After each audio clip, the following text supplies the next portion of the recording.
அதுக்கப்புறம் ஒரே விஷயம் தான், மொபைலே ஒண்ணு நீ இருக்கணும் இல்ல நான் இருக்கணும். வெட்டியே கொன்றுவேன். கட்டுனா என்னதான் கட்டுவேன்னு என் புருஷன் ஒத்த கால்ல நின்னாரு. சத்தியமாங்க, ஜஸ்ட் 6 months தான் ஆகுது கல்யாணம் ஆகி.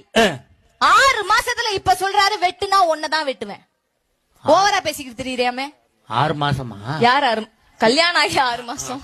என் வீட்டுக்கார சொல்றாருங்க, பெருமாளுக்கு 2 பொண்டாட்டி, முருகனுக்கு 2 பொண்டாட்டி, சிவனுக்கு 2 பொண்டாட்டி, ஒன்னெல்லாம் விட்டா இன்னொரு சாய்ஸ் எனக்கு இருக்குன்னாரு. மேடையிலே இவ்வளவு அமைதியா பேசுறேன், வீட்டுல எவ்வளவு அமைதியா பேசுறேன். தெரியுது. நான் சொன்னேன், பாஞ்சாலி தெரியுமா திரௌபதி, 5 புருஷன் எனக்கு இன்னும் 4 சாய்ஸ் இருக்குன்னு. அதோட வீட்டுல பேசாம தூங்கி இருப்பானே. கரெக்ட். பேசக்கூடாதுங்க. எனக்கெல்லாம் என் மாமியார் மாமனார் விட என் புருஷனுடைய மாமியார் மாமனார் தான் அவ்வளவு பிடிக்குங்க.